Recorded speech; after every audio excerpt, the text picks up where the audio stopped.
Hi everyone, I'm Kirsten Slaughter-Rice and I'm the assistant to the dean. Our new dean, Mary Beth Watwood, is here and she'll speak in a couple of moments. Welcome to the first 3MRP training session. Please make sure you have a packet of papers and then we're passing around a sign-in sheet.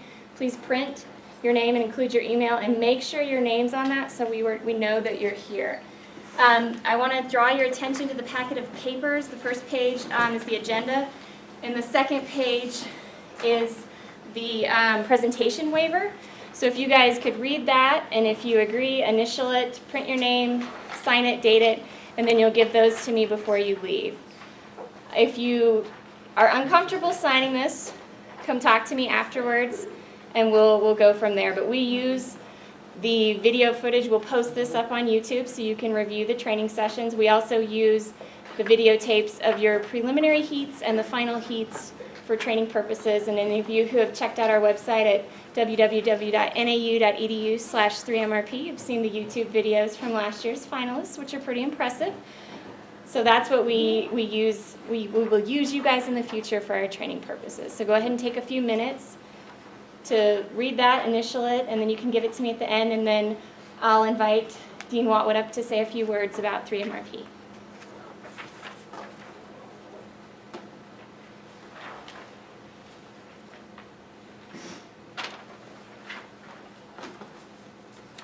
So I'll say while you're filling this out that one of the coolest things about being a new dean is, for the first time ever in my professional life, having an assistant.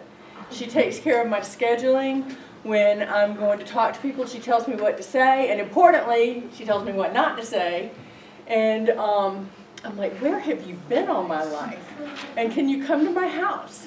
Because, you know, we could do this like with my husband. She could say, well, say this to him, but don't say it like that. And I could really use that help.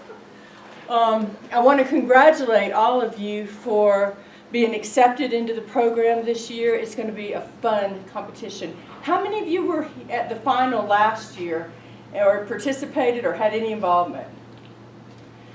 This is really something that is a new wave in helping us communicate our research and creative activities. And the idea is, if you're at a meeting and you're in an elevator and you have a chance to talk to a member of a foundation holding some purse strings or a congressperson, they're not going to understand the jargon of your discipline. But you need to be able to communicate why your work is important, and you need to be able to do it succinctly and to someone who's intelligent but not an expert. And there are other ways that this can be important too. My mother is 86 years old and she is in a retirement community, and when I visited her last, I found out that she had 11 different prescription medications prescribed by 3 different physicians dealing with different issues that she has, who didn't talk to each other. And she had zero understanding. And my mother's smart. I mean, she's old, but she's smart. She had zero understanding of why she had these meds. And it's impossible for me to believe personally that you can have 11 different prescription meds and not have some kind of important drug interaction. So we put all of her meds in a Ziploc bag and we went to see each of her 3 physicians. And I'm a lot bossier than my mother. And we would not leave, we wouldn't get out of their physical space until they were able to explain succinctly and clearly, so that she could really understand it, why they were treating her the way that they were and what the point of these medications were. We were able to take 4 medications off the list during those visits. So this kind of skill, being able to communicate science, being able to communicate technical information to an intelligent but lay audience, is really supremely important. And I am so excited to be able to move into my new role in the graduate college and have this as an important signature event that we're conducting. We have sponsors all over campus that we're so grateful for, and we are so happy that we have an explosive growth in the competition this year, and we'd really like to see it develop as a signature event because we really think it's important. And I'm so happy that you're here. And I hope that during this time, I know we only have 90 minutes, but I hope that during this time or afterwards or at other events related to this, that you'll come up and say hi to me so I can start to associate some names with faces of our wonderful 3MRP participants. Thank you. So last year was our first year doing this, and we received 30 applications, and not all of the colleges were represented. This year we have 54 applications, and every single academic college is represented, and we are very, very excited about that. As you can see, the breakdown, the majority is in seconds, and followed secondly by the College of Health and Human Services. So we're really looking forward to see what all of the colleges have to present. We're going to have the library come up and talk about the training and resources that are available.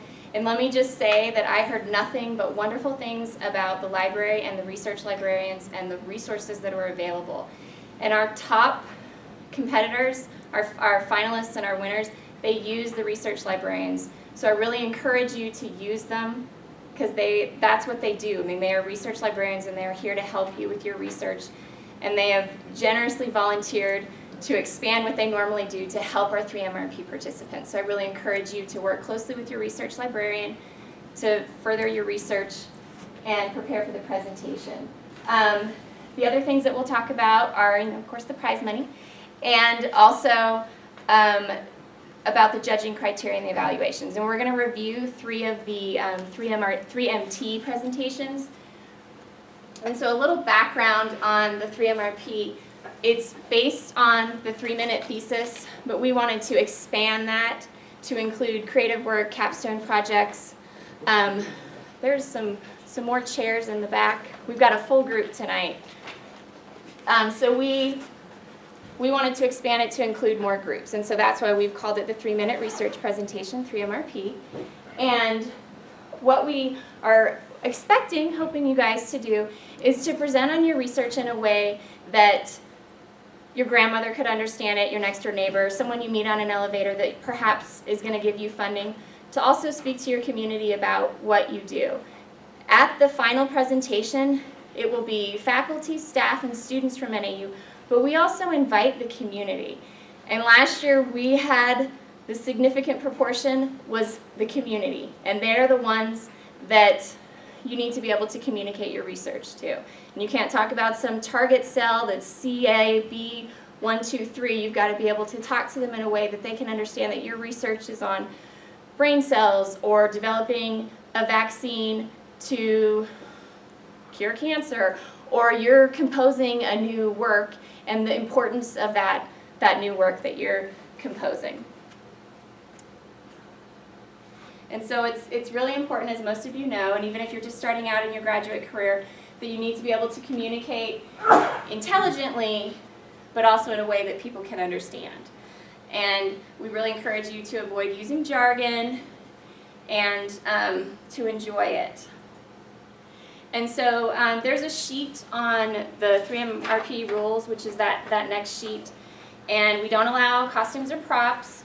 You get one static slide. So you get one slide that hopefully will look much better than this, but that's all you've got behind you is one slide with no animation, no music, no sound, and you can't, I mean, it's static, and we'll talk about that at the end. Some of the things that we recommend you not do is if you're going to talk about sex, religion, or politics, just remember that you've got a diverse audience, and if you're going to bring up one of those subjects, do it in a way that is scholarly and related to your research, and in a way that you're not going to offend someone, because there's also the People's Choice Award, where everyone in the room gets to decide who gets that award, and that's $250. So we recommend not alienating the audience by talking about some subjects. Don't use your hands in your pocket or crazy hand gestures. Don't also stand like this and present. And then we also recommend that you don't look at the floor, that you really do engage with your audience. Some of the feedback that we received is that people thought that there had to be a human component to their research. There doesn't. You do, however, have to make a human connection with the people in the room. Because if you're not connecting with your audience, you're not really delivering your message to them. And so the only human component is your ability to connect with the audience in a way that they're going to listen to what you say in 3 minutes and understand what you did and why it's important and how it could impact them and what are the future implications for your research or your discoveries.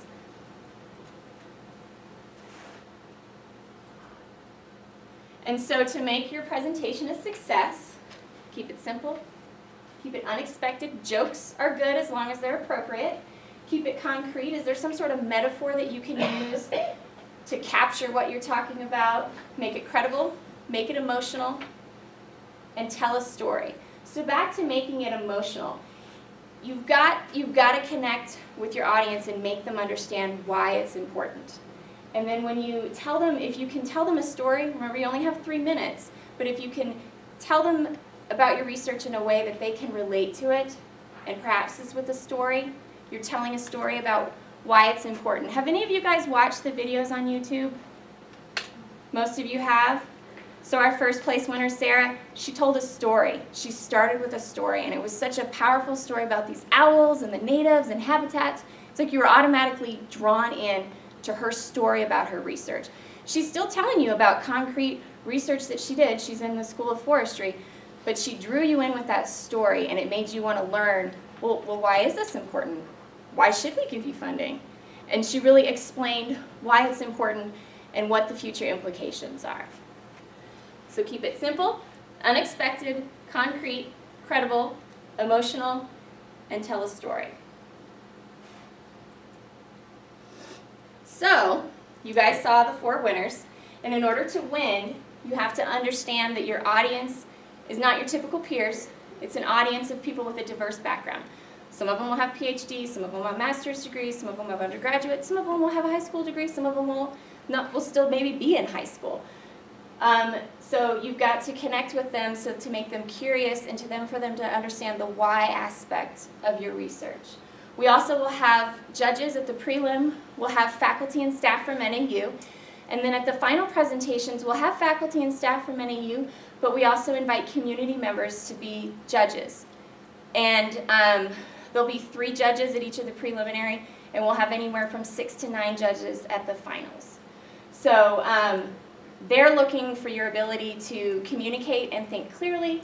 They also want to see that you have complex research that you're able to talk about in a non-complex way. And then they want to know what the implications of your research are. What are the impacts of your research? So 3MRP is very different than a presentation you're going to deliver at a conference. At a conference, you're delivering your presentation to an audience that has a background in what you're doing. So you can use jargon, you can use acronyms, you can talk about things at a much higher level. At 3MRP, you've got to talk about what's the core idea of your research, what's that main thing that you're looking at, why is it significant, and what are the impacts. Don't use data. Do not put charts and tables up on your slide and talk about charts and tables. We don't want to see that. That's what you do at a presentation with your scholarly work or at a poster presentation. Here you want to really keep it oriented towards a lay audience. I cannot stress to you how much you should practice. Practice, practice, practice. Practice in front of the mirror, practice in front of your friends, practice in front of your mom. The library will talk about the resources here that you can use to videotape yourself and then get feedback. And then Dr. Short and Dr. Masserini will also talk about the importance of practice. And one of the other things that Dr. Short is going to talk about is your presentation style and about the importance of your voice and your body and your hand gestures. So at this point, I'd like to invite up the library to say a few words about the resources that are available here at the library. Okay, so I feel, I've said already. I have 5 minutes, so I'm feeling time pressure, so get right to it. I'm Wendy Holliday from Klein Library. I'm one of the research librarians here, and this is Brian, and Brian is going to talk about technology in the studios and things like that. So all of you have a college librarian. How many people knew that? How many people have worked with their librarian? Okay, Excellent. So for those of you who don't know, we do have librarian specialists for all of the colleges. I have their cards, a few of them, that I'm going to leave maybe up here, and we can lay those out at some point. So what we can provide specifically for this is, the typical research help. So if there's a gap in your research that you need to fill in, contact your librarian. They can help you do that really, really quickly. That's, in their wheelhouse. It's what they do all the time. The other thing that we can do is some of those, if you need information on those kind of so what questions, if you need a good example about why somebody, what's the problem and kind of defining it for that audience, for this type of presentation, we can help with that as well. So any kind of information that you might need, a research librarian can help. We can also help you find images for your one slide, making things count. So really, if you're just wondering, is this thing out there, this piece of information, this image, contact your librarian. Don't waste your time trying to find it yourself. Get help. The other thing that we can do, and this is the thing that was kind of unexpected, is that all of the research librarians have offered to be a practice audience. So librarians can be your non-expert expert. They're informed, they have a sense about some of the issues in your field, but they're not experts, and so they're really good at detecting jargon, at finding other ways to explain things, because one of the things that we have to do all the time is really listen to students and faculty when they're telling us what they need and trying to translate that, because none of us are really deep experts in our field. And so last year, the People's Choice and the top winner worked extensively with their librarians to kind of listen, and they got multiple rounds of feedback, and they said that it was really helpful. So their cards are there. You can contact them. They're expecting this, and they had more fun doing this last year than just about anything I think they did. Kind of following up on that and what's been said previously, as far as practicing goes, this is our practice presentation studio, and this can be checked out by any student at the main desk. So what you can actually do is check out the room for yourself or a group, and basically practice your presentation live in here. We have checkout equipment at the main desk, including video cameras, audio recorders, so you can record yourself presenting, see what you look like on camera, see if you're having too many ums or ahs or twiddling your fingers, and kind of use that to strengthen your presentation. We also have a wealth of software in our studio space here, in our production studios, that you can use to kind of spice up your presentations, your one slide. And if you guys need any help with that, creating media for that slide, we have a consultation form on our website where you can go and request assistance, and we'll meet with you one-on-one to try and work with you on that. Any questions on what the library can do for you? Okay. We're going to head out. I've got kids to pick up, but I can't wait to hear what you guys do. And I'd like to invite Dr. Short from the School of Communication to come up and talk to you guys about oral communication. I've got a handout. So, send this around. I have 30I'm going to do something that you shouldn't do. I'm going to check my watch. I'm going to say, okay, it's 5:20. You're not going to need to do that. I think you'll have timekeepers. I'm not sure. But even if they don't have timekeepers, you will put enough time and energy in to know that you'll be able to present your message in 3 minutes. And so you really have a great challenge. It's a lot more difficult to construct a message where you have a tight time limit like that than if we just say, well, come in and talk about your research, 15, 20 minutes, whatever. It's much more challenging, I think, to define it, whether it's 1 minute, 3 minutes, 5 minutes. And I think what some of the people, the dean had said, and Kirsten said, the fact that you have to translate your material to lots of audiences is important, and you don't have a lot of time. So I think it's really important to think about this as a way to present your research to a real diverse group of audiences. You're the expert on your research, people want to hear it, but you have to adapt that message to them.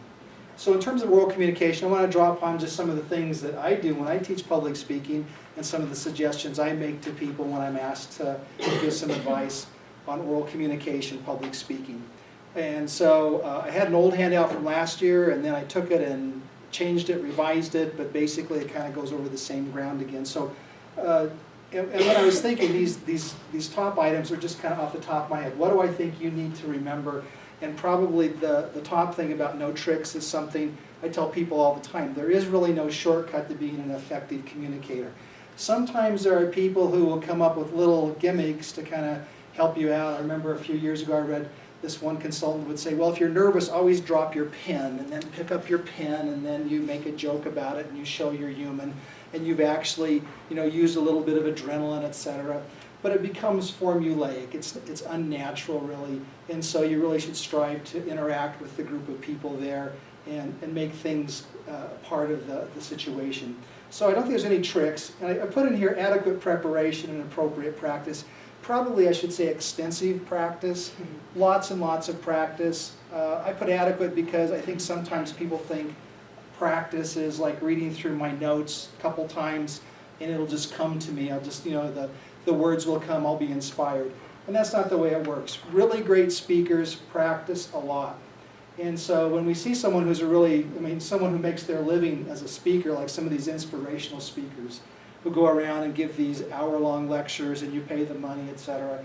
These guys have spent hundreds of hours practicing. They're professionals. And so when anyone's doing oral presentation, the practice is critical for you to know the material, be able to say it in a way that's conversational, appears conversational, sounds conversational.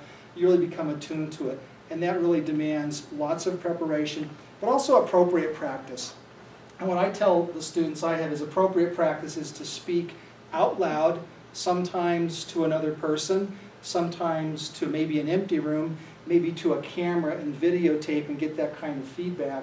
That's become the norm in a lot of places, to videotape your practices, and it's become fairly easy. But the inappropriate practice is the person, again, who throws together some notes and kind of skims through them and practice kind of mentally. It doesn't give you that sense of ownership of the words. You have to say the words and say them, and so you develop that kind of, that sense of ownership. I put in here no reading, and last year I remember people said, oh, we can't read anyway, so I would agree. I throw this in because I tell everyone that there's very few people in our society who have to read a manuscript. Most of the time we want to have notes, we want to have or memorize some type of framework, some type of outline that we can use. In your case, you have 3 minutes, so you have a real challenge of translating the content in a framework that you can memorize and present to the audience. You'll have a slide behind you. The slide may be sometimes useful, but again, you wouldn't read the slide. Last year at the finals competition, I can't remember, were they at the side, Kirsten, so they could look at their slide? The slides were elevated up on the stage and the students were down on the floor, so the slide's well above you. Yeah, so but I don't know if people could actually turn to the slide and use that to prompt their memory or not. I suppose that could have happened, but it wouldn't be easy. You weren't right next to your slide. So getting that type of practice with how to integrate your slide into your presentation, I think, will be something you'll do. You only have the one slide, so you want to make sure the information fits with what you want to say in the presentation. But again, the no reading is just something I tell my students, even though I know none of you will be up there with notes like that. 3 minutes doesn't really give you that time anyway. Manage anxiety. Dr. Mastroianni is going to talk about performance anxiety. We talk a lot about it in the field of communication studies. Back in the old days for our field, the 1940s, 50s, we called it stage fright, and then we kind of called it speech anxiety. And over the last few decades, we started to call it communication apprehension, recognizing that people have this apprehension that can go across contexts. Most of us, it's with a public audience, but some of us, it's with a person who's a superior, like a boss, or sometimes it's an informal situation. So we've had a lot of research in our field looking at communication apprehension. And the fundamental way that we talk about responding to it is learn to manage it. Don't get focused on trying to eliminate it. Understand that it's a natural process. The normal person has some anxiety when they give a presentation, especially if there's a lot on the line, a grade, some type of job. So communication apprehension, we teach in our classes, is the norm. To be abnormal is to say, I love giving speeches and I want to find an audience, and that's a rare person really. Most people say, I have anxiety. So what we suggest is getting enough practice, preparation to feel confident, getting experiences, and every time you do that, you learn to manage the anxiety. There are even people who make the argument that a little bit of tension kind of gives you that adrenaline, that push to have some dynamism. And I don't know, it's probably true, but I just always say, if you have anxiety, do the practice, do the preparation, know your material, and you're going to start to be able to develop it. Even if you have, butterflies, you start sweating, whatever that is, you'll learn to manage it over time, and it's through experiences. Conversational quality is something we strive for in our public speaking classes. And conversational quality is you have kind of an idea of what you're going to say, but it is not necessarily a word-for-word manuscript, but it's a pretty tight structure. You know the introduction, you know your example, you know your transition sentence, you know your key points, you know your conclusion, but it comes across in a conversational style as if we are talking, and it seems to be natural. And as I say here, it comes from preparation, from having structure, and practice multiple times. And that structure really helps your delivery. I think some of the notes you have make the point that you tell a story. And we see stories as having an introduction and a body and a conclusion. That's what we talk about in our speeches. We as audience members are accustomed to that. That will help guide you as you go through the presentation. So in terms of kind of basic suggestions that I would give in public speaking class, and I think can adapt to what you're doing, vary tone and rate. And these are not easy to do because we're not talking about acting here, we're talking about your research. But varying tone and rate means that through practice, you'll become comfortable enough to be a little bit louder and put some emphasis on words and speed up and slow down in a way that is natural to you and your personality. And the reason to do it is to promote variety. We know variety is a way to keep people's attention. And so as you become more and more comfortable with your material and more comfortable with the situation, the type of situation you have, conversational style should kind of emerge with this kind of variation. All of you have variations in tone and rate naturally. When you're talking to a friend, you speed up, you slow down. Your tone can really reflect kind of frustration or anger or excitement. It's harder, I think, in a public sense because we're more on guard. So the more practice we get, the more chance that will come out. Pause is really important, and for most people, we really are kind of fearful of pausing because we think it'll be seen negatively. And I put in here a strategic pause can draw attention. And so a strategic pause can be 3 seconds. 3 seconds is not a long time. A really long pause that would make the audience uncomfortable would be 10 seconds. And most people want to just kind of get through the material.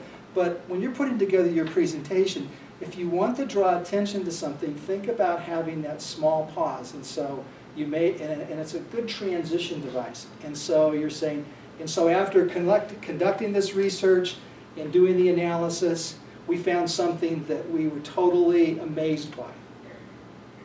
3 seconds, the audience is going to listen because they know that pause means it's important. And so it can draw attention, it can be a nice transition device. Project your voice, that's something that's always a challenge in these days because you're going to have different places.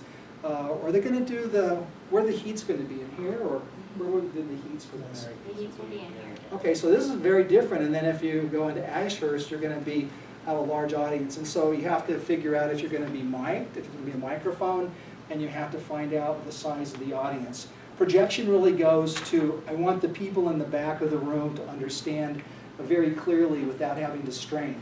Sometimes you actually have to have someone who is a friend listen and give you feedback because our natural inclination is to be conversational to someone next to us and speak in that voice. We really have to force ourselves to project. And a lot of times, if we haven't had experiences giving speeches, we don't know if we have an appropriate volume. So projection really comes from practice And you really need someone who can say louder, louder, louder. I mean, you really need a friend who's willing to say, and to keep telling you that, because you will drop down to your normal vocal quality and your normal projection, and you've got to have someone to keep pushing you to be loud enough for everyone to hear.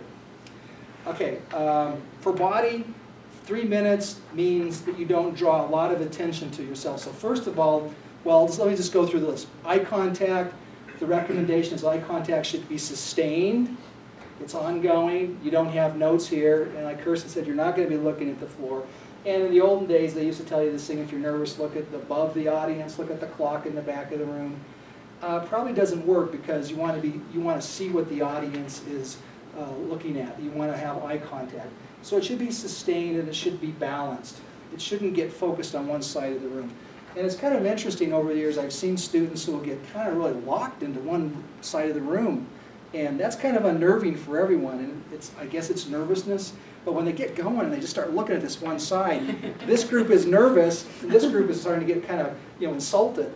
And so I'll say, you got to have sustained eye contact. And sometimes people will miss it. It's like, I missed it, I didn't know that. So that's part of practice. The best gestures really come out of the situation. They're unrehearsed. They're the kind of gestures you do naturally. But that's really hard in a 3-minute presentation. But I guess my suggestion is be careful of trying to integrate a rehearsed gesturing, because if you're nervous, it's going to come across that way. It's very hard, again, since you're not actors, you're researchers, you really want the ideas to come across, and so don't get too tied up into having gestures that make a point. They will come naturally over time. And again, the hands behind you really draw attention to that. The hands at the side, probably the best way to go, and they will start to move as you become more comfortable. Posture is really important, and posture has got to be basically solid on both feet. I cannot tell you how many people do this. They start doing this, and I can't do it, I'll fall down. People start crossing their legs because they get nervous and they don't have any idea, and they throw themselves off balance, and so it kind of calls attention to their posture. So I just say stand solid on both feet and limited movement. Now, movement is something that really, professional speakers who have like an hour-long audience, an hour-long presentation, they will move to keep the audience focused. And you'll see someone who's a really good speaker, they will go over here and they'll talk, and then they'll go over here, but they're talking 20, 30, 45 minutes. You've got 3 minutes and you cannot pace. One of the things that I was always taught, and it makes sense to me, I don't know if it's ever been confirmed, is that if you pace too much, you start to kind of drain the audience of energy because their attention is focused on you. And you have probably had teachers who pace the whole time they're lecturing. And if you do, sometimes you just start to ignore it because it kind of drains you. But 3 minutes means you got to pretty much get up here, stand in the center, speak to the audience, and focus on the audience. Oral style. There's some of the suggestions in the handout here. You are writing for a non-specialist audience. That's really kind of the key of this competition, I think, to translate important research into a language that makes sense for a general audience. Using shorter words, using sentences that are shorter. That's just a rule for oral communication anyway. We don't have the complexity of a written essay. Active verbs, I think, are really useful for writing, but I think also for oral presentations. And so I was trying to think of some words that really kind of active verbs that you can use. We identified in this study